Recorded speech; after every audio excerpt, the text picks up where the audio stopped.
अकबर का साला हमेशा से ही बीरबल की जगह लेना चाहता था। अकबर जानते थे कि बीरबल की जगह ले सके ऐसा बुद्धिमान इस संसार में कोई नहीं है। फिर भी जोरू के भाई को वह सीधी ना नहीं बोल सकते थे। ऐसा करके वह अपनी लाडली बेगम की बेरुखी मोल नहीं लेना चाहते थे। इसीलिए उन्होंने अपने साले साहब को एक कोयले से भरी बोरी दे दी और कहा कि जाओ और इसे हमारे राज्य के सबसे मक्कार और लालची सेठ दमड़ीलाल को बेचकर दिखाओ। अगर तुम यह काम कर गए तो तुम्हें बीरबल की जगह वजीर बना दूंगा।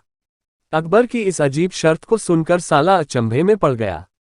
वह कोयले की बोरी लेकर चला तो गया, पर उसे पता था कि वह सेठ किसी की बातों में नहीं आने वाला, ऊपर से वह उल्टा उसे ही चूना लगा देगा। हुआ भी यही, सेठ दमड़ीलाल ने कोयले की बोरी के बदले एक ढेला भी देने से इनकार कर दिया। साला अपना समूह लेकर महल वापस लौट आया और अपनी हार स्वीकार कर ली। अब अकबर ने वही काम बीरबल को करने को कहा। बीरबल कुछ सोचे और फिर बोले कि सेठ दमड़ीलाल जैसे मक्कार और लालची सेठ को यह कोयले की बोरी क्या मैं सिर्फ कोयले का एक टुकड़ा ही 10,000 रुपये में बेचाऊंगा। यह बोलकर वह तुरंत वहां से रवाना हो गए।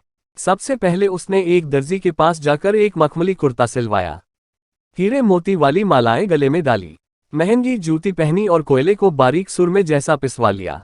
फिर उसने पिसे कोयले को एक सुरमे की छोटी चमकदार डिब्बी में भर लिया।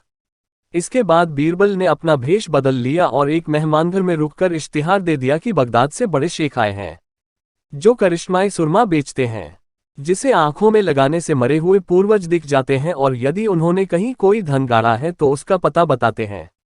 यह बात शहर में आग की तरह फैली। सेठ दमड़ीलाल को भी ये बात पता चली। उसने सोचा जरूर उसके पूर्वजों ने कहीं न कहीं धन गाड़ा होगा। उसने तुरंत शेख बने बीरबल से संपर्क किया और सुरमे की डिब्बी खरीदने की पेशकश की। शेख ने डिब्बी के 20,000 रुपये मांगे और मोल भाव करते करते 10,000 में बात तय हुई। पर सेठ भी होशियार था, उसने कहा मैं अभी तुरंत ये सुरमा लगाऊंगा और अगर मुझे मेरे पूर्वज नहीं दिखे तो मैं पैसे वापस ले लूंगा। बीरबल बोला बिल्कुल आप ऐसा कर सकते हैं, चलिए शहर के चौराहे पर चलिए और वहां इसे जांच लीजिए। सुरमे का चमत्कार देखने के लिए भीड़ इकट्ठा हो गई। तब बीरबल ने ऊंची आवाज में कहा, ये सेठ अभी ये चमत्कारी सुरमा लगाएंगे और अगर ये उन्हीं की औलाद हैं जिन्हें ये अपना माँ बाप समझते हैं तो इन्हें इनके पूर्वज दिखाई देंगे और गड़े धन के बारे में बताएंगे। लेकिन अगर आपके माँ बाप में से किसी ने भी बेईमानी की होगी और आप उनकी असल औलाद नहीं होंगे तो आपको कुछ भी नहीं दिखेगा। और ऐसा कहते ही बीरबल ने सेठ की आंखों में सुरमा लगा दिया। फिर क्या था, सिर खुजाते हुए सेठ ने आंखें खोली। अब दिखना तो कुछ था नहीं, पर सेठ करे भी तो क्या करे।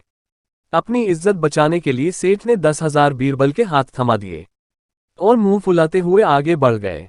बीरबल फौरन अकबर के पास पहुंचे और रुपये थमाते हुए सारी कहानी सुना दी। अकबर का साला बिना कुछ कहे अपने घर लौट गया और अकबर बीरबल एक दूसरे को देखकर मंद मंद मुस्काने लगे। इस किस्से के बाद फिर कभी अकबर के साले ने बीरबल का स्थान नहीं मांगा।